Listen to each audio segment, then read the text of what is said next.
DMTV, bilile kamalo bana ebele.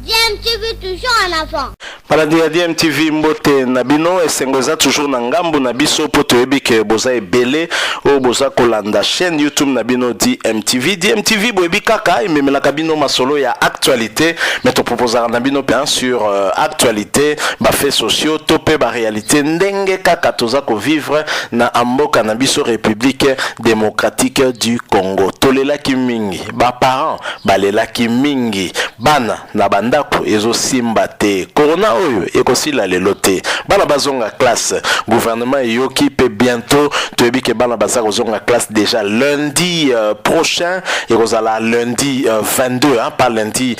oyo zoya lundi en 8 lundi 22 février déjà ekozala retour ya bana natik wala moi parenthèse tolonga to fungola histoire ya kopesa pe information pour la ba oyo bazu yango nan te bayebake classe ezali nango kozonga mais ba combattant ya UDPS baza nakanda kanda makasi ils en ont marre mauvais comportement ya ba ministre na babongo moko na gouvernement ya coalition hein, où ezali ko assumer ba affaire courante puisque c'est un gouvernement déchu gouvernement ya Sylvestre Ilunga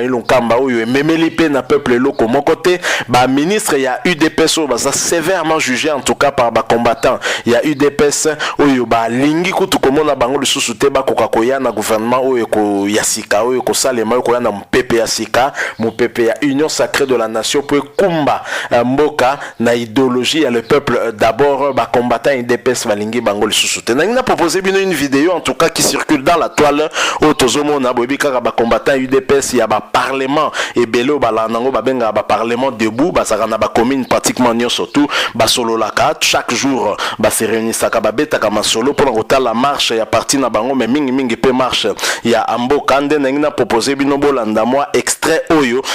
boyoka ba combattant ndeni baza kolobela ba ministre na bango moko oyo ya UDPS. Ensuite rozonga pour que to placez moi un mot par rapport na lisolo yango. Je rappelle que vous suivez votre chaîne YouTube DMTV. Yum tozana na abonné tende ronanga kozela te mi abonné na chaîne DMTV pe ko bossa na pété ko activer notification juste en cliquant sur cette petite cloche au komona et ko apparaître une fois que ko s'abonner ko permettre na yo ora takalisute ba prochaine vidéo to ko mettre en ligne pour na yo. Alors suivant combattant il y a UDPS ndenge baza koloba na moi kanda et bon on a sima to se retrouver pour que to conclure pe lisolo na biso. Nous nous retrouvons tout de suite après.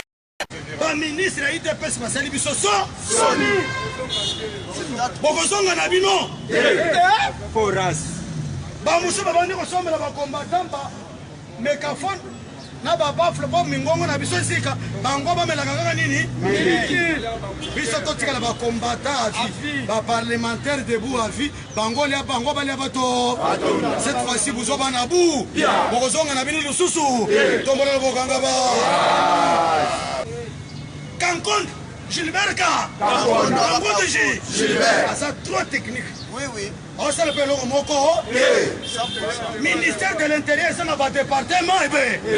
Vous engagez quoi? Combien? Non, c'est titulaire dans le ministère. Au contraire, ils sont quand combattants, ils sont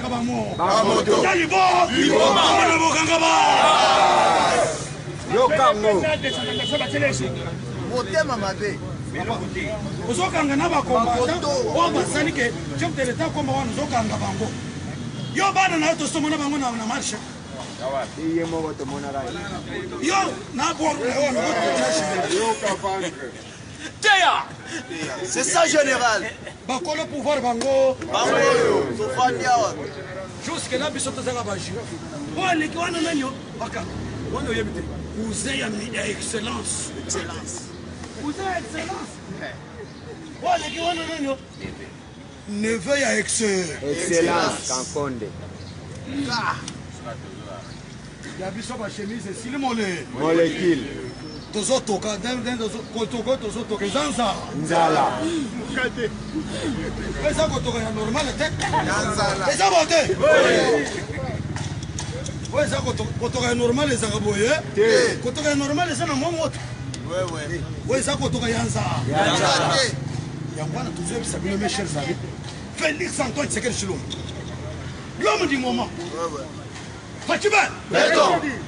papa longolele biso bato oyo bazosala mosala na bango malamu chef de l'état za moto wana tinda ata ambassadeur na Singapour akende kopa. Voilà, nous sommes de retour, hein, Boti Kolandawana, vidéo yo, toujours, hein, dans les réseaux sociaux, des combattants Azali Koloba. En fait, Eza Tokoloba, une sorte d'évaluation au Bango Moko, combattant IDPS, Basali, Naba ministre, Nabango. C'est ce que j'aime, hein, quand même, à partir au Wana, on peut dire, hein, la démocratie à la base, hein, et ils ont été très critiques vis-à-vis Naba propre ministre Nabango, et ça j'aime, hein, je pense que ce qui peut-être Naba parti et belé, qu'on s'inspirer hein, dans le modèle Oyo et qu'on a bien parce que ceux qui généralement ils peut-être partisans il y a parti Moussoussoundé Bakoro il y a se montrer très critique baloba mais bango Zali qu'on se montrer encore plus critique vis-à-vis de ma propre ministre na bango ce qui est encourageant et ce qui va en tout cas constituer un vrai signal pardon un bon signal pour la Oyo au côté de gouvernement Oyo tozali kozela salama gouvernement il y a union au sacré de la nation toujours c'est là informateur à Saïdja Moussa Nae Toyebi que majorité siko carré 391 députés acquis na chef de l'État Félix Antoine Tshisekedi Tshilombo et maintenant Sengeli formateur aya il y a des supputations on cite le nom de Modeste Bahati le Kwebo Azala de l'informateur à formateur Misusu Bazolo Bake souhait ya chef de l'État ça peut-être que poste wana etika la kaka na Katanga bon on verra bien quelle sera la décision finale du chef de l'État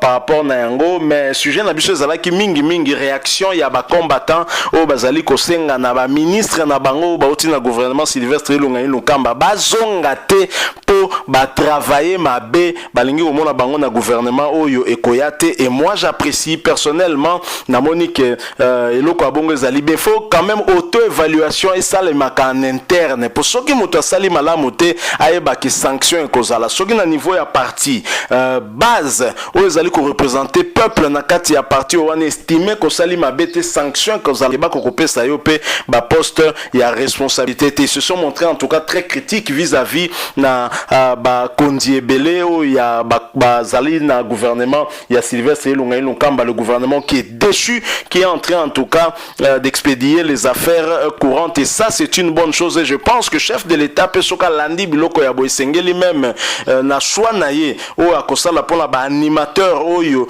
bakosimba les secteur hein surtout etali ya vie na kati ya gouvernement ko kozala bato bazala capable ya ko accompagner na vision na ewana et non batumoko bakoya pona ko embrouiller situation chercher plutôt une sécurité personnelle hein, donc s'enrichir personnellement na famille na bango au lieu que va travailler pour na promesse au ya yo chef de l'État zali promesse issue hein au joaki na héritage au yo Etienne Tshisekedi d'heureuse mémoire atikela ki na yo patikela ki na ba congolais surtout le peuple d'abord il est temps le peuple akoka ko se retrouver soki ba combattant IDPS bazarolela ke ba se retrouver te bango ko bazali nteta mubesu et bongo le reste les communs des congolais o baba nteta oka ko suka ndenge nini question ngo sengeli to mituna Jean-Marc Kabunda lelo ozongi premier vice-président na assemblée nationale kunande pa yo pesengeli bo légiférer bo pesa na mboka o ba loi ya malamu o ko sala que le peuple d'abord a se retrouver soki ba combattant na bino ya UDPS bazali kolela ke baza ko se retrouver te or il fallait que ba se retrouver kaka ndenge peuple ko se retrouver en termes ya ba création ya emploi o esalemi parce que na gouvernement bo impulsa ki bo pesa ki impulsion moko bo yepe ba investisseur ye bo créer climat moko eko za ko favoriser ba investissement pe ba to bazui misala c'est de cette façon que misala ko pesa ma soki déjà ba combattre combattants. Oh, bango bazali bato sengel bazala en première ligne. Bazape peuple, puisqu'ils font partie du peuple, bazali kolela bongo boye. Et bongo le Congolais lambda, Aosuka, ndengenini. Ceci doit nous interpeller tous et doit plus encore interpeller cadre et UDPS interpellé parce que sa partie présidentielle, il y a un autre bétali solo nango ba interpellé pe surtout chef de l'État Félix Antoine Tshisekedi Chilombo po bayeba banani bakoti na gouvernement oyo ekoya tozana posa na ya batu ya jalelo te yemoko Félix Tshisekedi a telemeli jalelo wana toza komona ngo na ba ministre sortant voire même na gouverneur ya Kinshasa jalelo eleki lokuta le flatteur ne vit qu'au dépend de celui qui l'écoute. Fachi Kanga Matoi Nabadjale Loana Tozomona Makambo. On y reviendra sur le sujet sur notamment gouverneur Yakin Chassao Tozomona Loko mon côté et